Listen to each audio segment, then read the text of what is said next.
Hello, everyone. My name is always Asmal. Welcome to another episode of Two Ways to Skin a Cat, a show where we talk career experiences, entrepreneurship, and investments. The main aim is to show that there's more than one way to be successful other than just climbing the corporate ladder. We are live on LinkedIn and YouTube, and the show will be available on podcast by tomorrow. So don't forget to like, subscribe, and click on that notification bell to get automatically notified when the next episode comes out. If you are joining us live, drop a one in the comments so that we know we're not talking to ourselves, and drop a two in the comments if you're watching the recording. My guest for this week is Sanera Maharaj, engineer, data scientist, and Mail&Guardian 200 Young South African for 2022. Sanera, thanks so much for joining us today. Hi, Uwais. Thanks very much for having me. Let's jump straight into the meat of the discussion. Tell us your story. Where do you come from? And even outside of work, who is Sanera Maharaj? Give us that backstory. Thanks so much. So I grew up in Durban, in warm, sunny KZN. Pretty much spent my entire life here, schooling, studied here, studied industrial engineering, and pretty much started my career in the automotive space. So I always knew, was pretty good at maths and science in high school, and pretty much knew engineering was for me. Specifically, industrial engineering came about because of my passion for, let's say, merging people with technology and processes.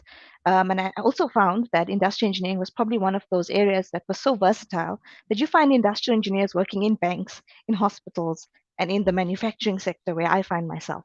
So yeah, I got into a graduate program, which was really nice, in the automotive space, basically engine cooling and components for the automotive industry, supplying your largest OEMs like Mercedes-Benz, BMW, VW. So really got into the mix of what the automotive space is about. And of course, being one of the only girls in the graduate program, you had a little bit of drive and ambition to prove yourself and say, okay, I can do exactly what the guys do. So a little bit of it was getting down and dirty in the engineering workshop, understanding the prototype, taking that through from design, development, commissioning, and then a series. So testing the actual product in the market and then continuous improvement thereafter. So I got exposed very nicely in the graduate program to sort of all areas of the business, which was nice because that graduate program is actually hosted by the Durban Automotive Cluster. So we got exposure to people within the different industries in the automotive space in KZN. And what was nice is we circulated through the different departments. So while I sat in industrialization or engineering, I got a feeling for how the decisions and the things I do in my job affect purchasing, procurement, finance, HR, etc. So it was quite a nice holistic training program. And at the end of it, I was the one selected to do, let's say, an internship at one of our sister plants overseas. So I was fortunate to then spend some time in our plant in Germany, which I would say fundamentally shifted my thinking in terms of world class manufacturing. I was pretty proud of the things we were doing in our South African plant because we were really up to world class standards. And that's quite something to be proud of coming from a developing country and always thinking somehow what we do is substandard. And it was not the case at all. We're ranked currently one of the top 5 plants globally, and we have about 270 production locations. So it's really impressive that the work that we do here it is world class standard, but it's really there where I got exposed to and kind of grew my passion then for data science, technology, and understanding manufacturing 4.0 and industry 4.0. So these are really buzzwords that were coming out at the time. I mean, this was back in 2015, 2016, and it's sort of evolved now into this augmented reality. I've seen some amazing ideas coming out where you actually use glasses in production to troubleshoot remotely. So someone sitting on the other side of the world, a technical guy's wearing the glasses and getting the instructions and seeing what he needs to do on the one lens, and the other guy is seeing what he's doing in the other lens. And it's phenomenal the work that's being done in that space. So that's where my passion, let's say, more for the data science group and has been growing. And ever since then, kind of climbed through the ranks, spent time in different companies, found my way back to the company I started with when I did my internship. And yeah, that's where I find myself in the sort of management space now within engineering. It's interesting you say that engineers pop up everywhere. I've seen a lot of engineers in the financial space, so I can definitely relate. But outside of work, who Oh, are yes, you? sorry. Wow, that's an interesting question because right now I'm pretty much been work, work, work. But yeah, outside of work, lots of hobbies include spending time with my niece and nephew. So in the time that I was away from them, and I did a little bit of work in Gauteng, about 4 years, I really missed them a lot, and I'm quite close to them. So it was nice to sort of come back home, spend time with them, and sort of see the world through their eyes. So very much spending time with them is a top priority for me, and also some of the nonprofit work I do. So I Okay. do some work in an all girls children's home, and it's basically helping them set up processes, raise funds, and yeah, really a passion project close to my heart. You mentioned, like, I mean, you studied industrial engineering, and industrial engineering, you touched on it briefly, but the switch to data science is not the most obvious one. Or Yes. so, how did your interest in data science come about? Could you give us a little bit more, fish that out a little bit more for us? Okay, perfect. So, what I've noticed with industrial engineering, and particularly the work I was doing, in the space I sat was process optimization engineer. And what that meant, and I was predominantly hired, let's say, to focus on logistics processes because we had quite a significant amount of money that was being spent, let's say, on air freights, unexpected, particularly in lockdown. I think that's when things exploded for supply chain globally, where you had lockdown at ports and you couldn't stop the customer line, particularly in the automotive industry. Your OEMs are quite strict on charging you when the lines start standing. So you've got to sort of make a plan, and your plan is air freight, right? Getting stock from the port then quicker to where you need it to be, and as a result of that, excessive costs. So a lot of my work in the optimization world involved data collection, data analysis, taking manual sort of reports, and then translating that into a database, and then from there drawing some meaningful data. But it's also about sustainability. I think when you do all this hard work, and I pretty much have been working in Power BI, a little bit of SQL, and pulling out these dashboards, it's about the culture and the sustainability around it. And that's where I think it fits quite nicely with industry engineers, because we've already been trained, let's say, to introduce new processes to people. So you've got that people, a human element to it. And what you're doing now is creating sustainability within those solutions to make sure that a dashboard you created is not just lying sort of dormant in someone's folder, but is actively being lived and used daily. Yeah. Where you refresh it, you see the trends improve, and you see areas where you're underperforming, and that kind of triggers you to take action. And rather than being reactive, let's be a little bit more proactive. Yeah, Okay. And for those who don't know much about data science, can you yeah. give us a brief explanation of exactly what it is? Okay, yeah, perfect. So I would say data science has come about in the last 10, 15, or even 20 years as let's say, a profession, particularly a data scientist. And really what it means is a lot of data scientists have a good, strong, fundamental understanding of mathematics and statistics, because you're going to combine that knowledge to create and generate algorithms. No matter which software you use, right now there's R, and then there's Python, and let's say a lot of the subject matter experts kind of fluctuate between whether R or Python is the right sort of tool and software to use for data scientists. I myself use R, but I do have some knowledge of Python, and it's pretty much a syntax or a language that you need to get familiar with. But it's not difficult if you understand how to do an algorithm. You have to learn the syntax, and then you'll be able to do what you do in R in Python. So it's pretty much data scientists that are using software. Where, let's say, someone was doing all these manual calculations in the past, we've now got all these statistical tools at our disposal. More advanced, I would say, than Excel. But these tools are basically used, and they're used across all sectors. Particularly, I would say, in the finance sector is where it's found quite a nice home. In my company and in various other companies, there's some really cool and amazing startups that are applying, let's say, data science techniques to improve or reduce scrap, for example, improve productivity in production. So there's various applications, but it's about, let's say, having a strong mathematical background and then leveraging that with the different softwares.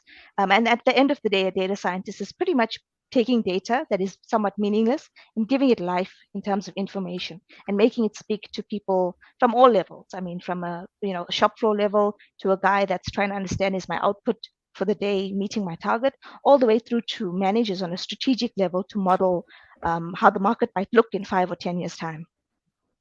Um, what's that saying? If you can measure it, you can manage it. So makes Yeah. a big difference. For the audience, we'll be responding to questions towards the end. So please add your questions to the comment section below, so that we make sure we don't miss them. Sanera, you've held quite a few senior roles in the last few years as a leader. Mhm. What advice do you have for someone who's transitioning into leadership who might not know how to make that transition? Do you have any advice for us? Yeah, that's a really good question, and I would say over the years I've really grown tremendously. I think someone that knew me about 10 years back when I was just starting out, quite passive, sort of in the background, and then I very quickly learned that if you don't kind of bring to the forefront what you can offer and the skills, so sometimes I was quietly confident that I know that that's not going to work, but I didn't say anything at the time. And then so fast forward to 3 months later, where it was trialed and proved that it couldn't work. And so in that moment of learning, I realized that you have to be confident in your abilities. And let's say it's there's a fine line between confidence and arrogance, right? But being confident is about being humble enough to know that you might not always have the right answer, but it's also being confident enough to voice your opinion that I think that this might not work for these reasons. But it's also being open to that feedback and very much collaborative nature. And I think so over the years, I've sort of grown into, let's say, being more confident and voicing my opinion. And at the same time, taking the opinion of others. And what I found especially in brainstorming sessions, the quietest person in the room is often sitting with the best idea. And so there's tools and techniques that you can use as a leader to kind of draw out the ideas from the guys, engage in the discussions, go around the room and ask everyone for their thoughts. And I've seen good ideas being turned into great ideas just on the back of doing that, of giving everyone a fair and equal opportunity to speak up, to have their opinions and thoughts heard. And then from there, let's say, developing a more collaborative culture of working together towards solving a problem. And it's at that point where it doesn't matter your level of education or anything like that. You take away, let's say, the differences between everyone in the room, and you come together with a really good solution. And let's say I try to model leaders that have done that in the past. That's great advice. Now, as someone who actively promotes the STEM field, how do we get more people into STEM, especially those from disadvantaged communities? Yeah. So Uwais, that you picked a topic that's really, really close to my heart. So my company at the moment has been running for a while now, their Science to Go program, which is a program where we basically take a minibus taxi. We completely strip it and just leaving, the front passenger seats, and it in the back we pretty much retrofit it with a science lab. So we kit it out with everything that's needed, and then we drive it to the various schools. And there's actually we work with CASMER, which is the Center for the Advancement of Science and Mathematics Education, and there they've got trained professionals that actually know the syllabus. So it's very much curriculum relevant topics, and they have a structure and a plan of how they go to the different schools that don't have the science labs. They've got the time slots of where they need to be, when they need to be, and pretty much they're driving in there with the knowledge and equipping the students with seeing live practical science demonstrations. And in addition to that, there's some tutoring programs that have also been run. And I can tell you over the years, the marks have phenomenally improved. We've taken kids from 40% to 80 to 90% to being the top performers in KZN. So it's really been amazing, and so much so that we've seen it grow. We've grown now to the Eastern Cape, where Ford has generously sponsored some ranges for us to continue this program in the Eastern Cape. And very soon we'll be launching in the Western Cape and Gauteng. So we've seen the project grow from strength to strength. We've seen the benefits that kids have had in, let's say, embracing the fact that science is not as difficult as what maybe it's been made out to be. Because really all it is, and as cliche as it may sound, it's practice makes perfect. So you've seen one math example, you've kind of seen them all once you get through 100. And you can tackle that problem from different angles, but it comes with practice. So it's really about developing that passion in the kids at an early age. Because I think for me, I was lucky to have the maths and science teachers that were just so passionate and gave so much of themselves that kind of helped me to develop that passion as well and sort of take it forward and pay it back. So yeah, the Science to Go program is something I'm really interested in pursuing and continuing to grow. And in parallel to that, with our Science to Go involvement, I've been involved now in the Super Scientist campaign, where they pretty much take people that are in the STEM field and turn them into superheroes. So it's people from all sorts of science, from your pathologists and biologists to engineers and other forms of scientists. And they pretty much create little pocket cards, and they kind of dress you up like a superhero character, and they take you into the schools. And it's let's say it's another initiative aimed at getting kids excited that real life people in the STEM field can be superheroes in the work that we do and the value that we bring to the community. Okay, no, that's amazing. I'm going to switch gears a little bit. Talk to us about your Mail and Guardian Top 200 Young South African selection. What was the process like in applying, and what was the experience like? Yeah, that was really interesting for me. So I got nominated, which I later found out was a sister and a friend of mine that kind of colluded to nominate me. So I was a little bit surprised when I got you receive an email essentially when you've been nominated to say, please can you fill out this form about more information about yourself. And then they start asking you, and it was a really good exercise for me to reflect on where I've come.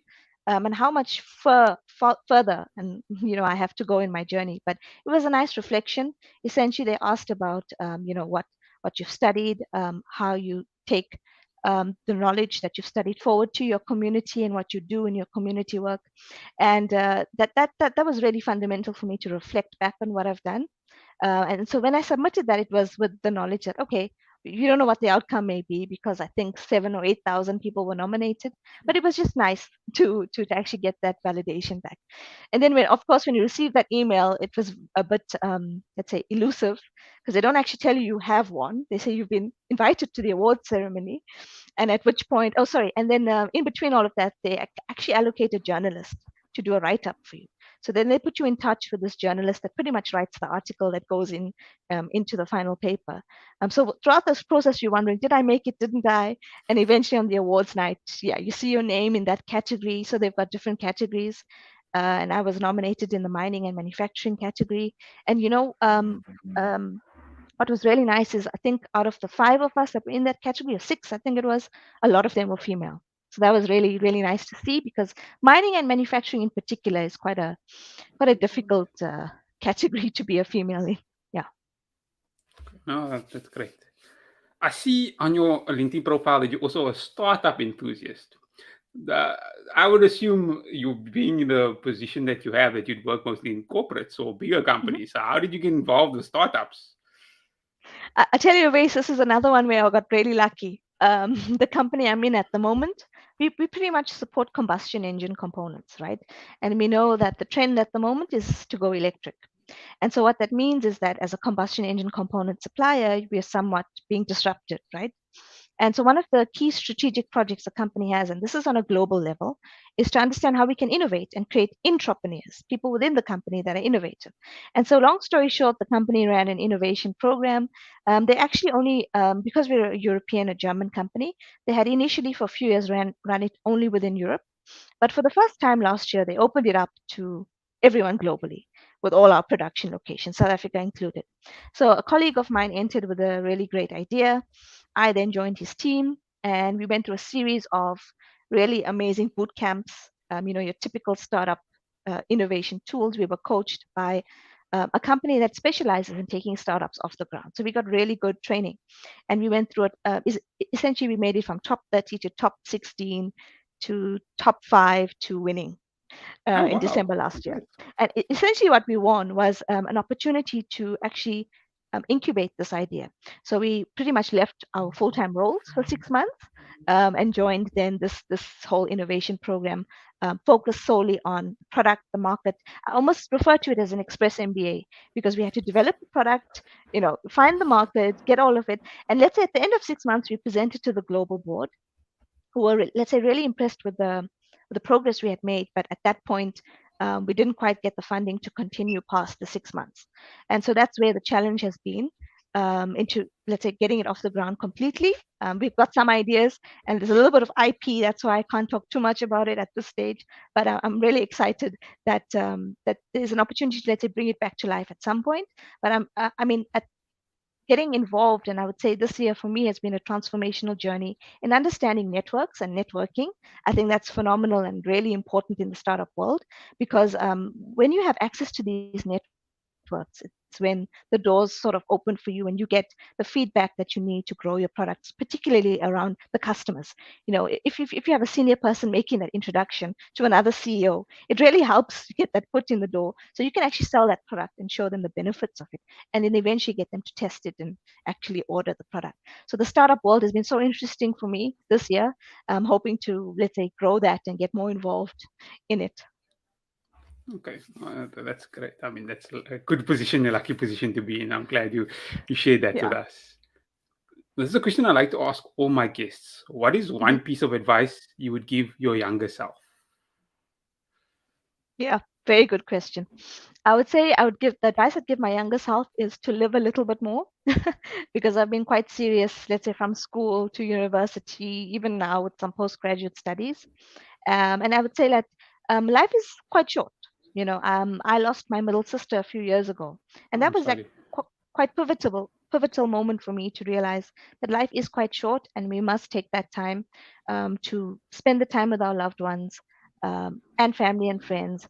And let's say grow your network as well. Get a little bit. I've also been, let's say, quite in my bubble, and that's why I say this year has been so transformational for me because I've met and connected with people such as yourself on LinkedIn or various people from across the world that I would never have otherwise been exposed to. So I would say live a little is my advice, and get out there, get out of your comfort zone, be a little bit confident and comfortable in the uncomfortable. Live a little and get out of your comfort zone. Words to live by. Let's go Yeah. through, let's check if there are any questions. We've got a question from Deirdre who says, in your opinion, why do most females not pursue a career in engineering and what can be done to change this? Yeah, that's a fantastic question. To be honest, I would admit that most females don't pursue a career in engineering because they feel that it's pretty much a male-dominated industry. And I would admit that a lot of my peers and people was with in high school also kind of reflected, oh, you want to do engineering. Most people were going either into the medical field or to the accounting side of things, and very few in the engineering space. And so for me, I particularly wanted to do it because I would probably say I'm one of the first females in my family alone to actually go into engineering. And I wanted to do it because I wanted to, let's say, start the tracks and lay the foundation so that if my niece ever wanted to pursue it, she knows it's possible and it can be done. So I would say most females did not pursue it because we were dissuaded from doing so, predominantly because the assumption was, oh, you can't really have a family, or how would it look? Would you ever become more senior in that industry because it's so male dominated? And I can tell you now that's it's about how you showcase yourself and your skills and your talents.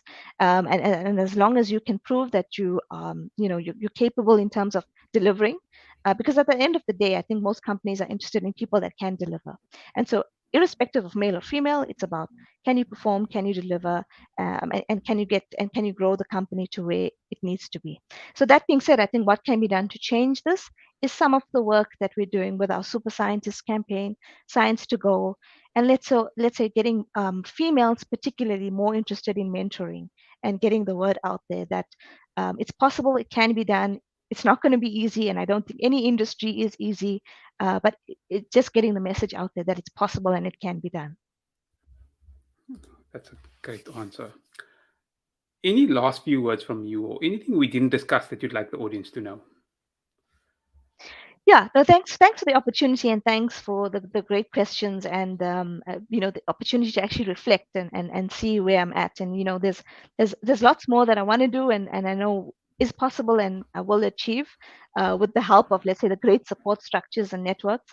And I think that that's been one of the key topics or key points is the support structures. And I mean, people that are in high school. I mean, I recently gave a talk to some people at a TVET college, some students at a TVET college, and one of the questions they asked is, how do you, let's say, um, structure your network around you such that you set yourself up for success? And that was a really good question. And it actually came from a female student because I think she was sitting in that space where she's now pursued the qualification that her parents and her grandparents don't necessarily understand. And now she's trying to find that spot of where do I fit now in the working world? Should I pursue or should I continue in the manufacturing space? Should I find, a way out type of thing? And my advice to her was really find your passion.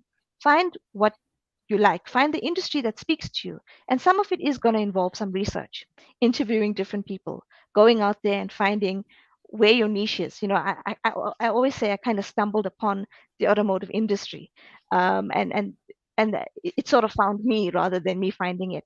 But I love it and I'm passionate about it, and my passion for it has grown.